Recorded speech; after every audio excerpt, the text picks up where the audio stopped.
warahmatullahi wabarakatuh. Kembali lagi dengan pelajaran Bahasa Jawa tahap 9 kelas 11. Pada tahap 9 kita masih membahas tentang teks pidato. Ada beberapa bagian. Yang pertama, persiapan moco pidato, kemudian gawe teks pidato, dan yang terakhir, unggah-ungguh basa yang digunakan dalam membuat teks pidato. Langsung saja yang pertama, kasamaptan atau persiapan moco pidato. Jadi ada beberapa hal yang harus kita lakukan dalam persiapan moco pidato, yaitu ngadeg kanthi sigrak lan jejeg. Jadi badan harus terlihat siap. Dan yang kedua, ngadeg kelawan kapitayan diri, harus percaya diri. Yang ketiga, tangan ngapurancang, saarira rodok ndegek, janggut ketarik nanging ojo ketara kaku. Tangan berada di bawah pusar, kemudian badan harus siap, janggut bisa agak ditarik, tapi tidak boleh terlihat kaku. Kemudian, polatan katon sumeh nanging ora digawe-gawe. Raut muka harus terlihat senyum, tapi tidak boleh terlalu dibuat-buat. Dan yang terakhir, mirsani marang pamirsa kanthi trapsilo. Harus sesekali melihat pemirsa yang ada di depan. Yang kedua, ada hal-hal yang harus kita hindari, yaitu ngadeg kanthi sikil siji, berdiri dengan satu kaki, sangat tidak boleh. Kemudian ngadeg kanthi sikil rapet banget utawa megah banget. Jadi kaki harus ditata, tidak boleh terlalu rapat maupun tidak boleh terlalu terbuka. Yang ketiga, ngadeg kanthi sikap kurang semangat. Tidak boleh terlihat loyo ketika menyampaikan pidato.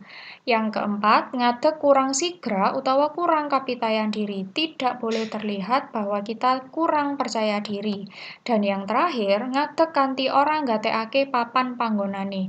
Jadi ketika kita menyampaikan pidato, harus melihat di mana kita sedang menyampaikan teks tersebut. Harus disesuaikan dengan tempat. Yang ketiga, beberapa yang harus kita hindari juga.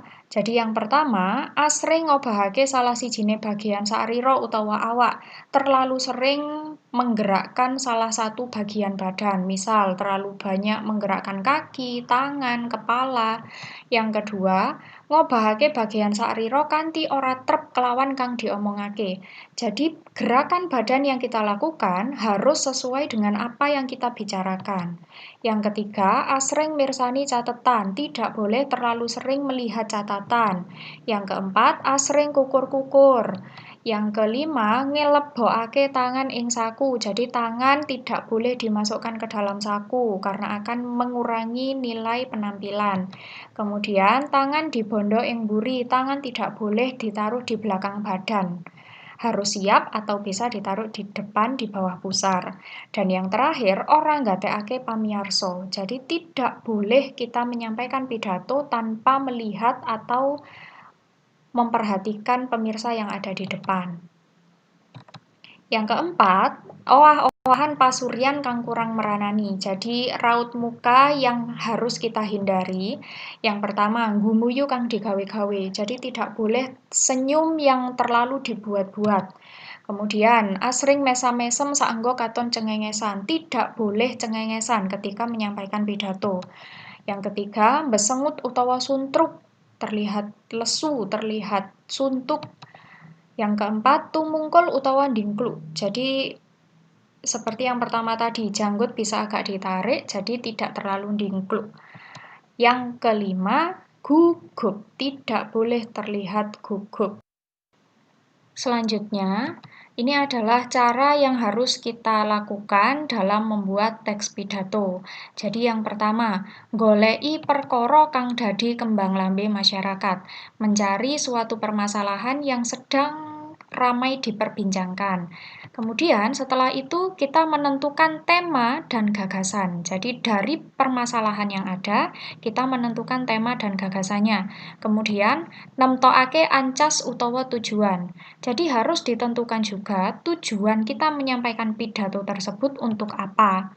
Selanjutnya, ngumpulake bahan, jadi dikumpulkan bahan-bahannya yang mendukung permasalahan itu tadi.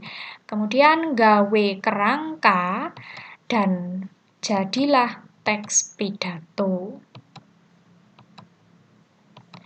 Dalam membuat atau menyusun teks pidato, kita harus memperhatikan bahasa yang digunakan.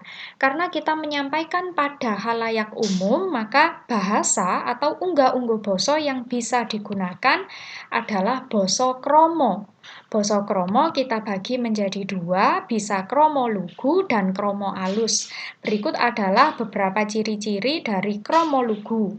Yang pertama, tembung-tembunge krama ora kecampur krama inggil, ater-ater lan panambang dikramakake, tembung ku, aku diganti menjadi kulo, tembung kowe diganti dadi sampean.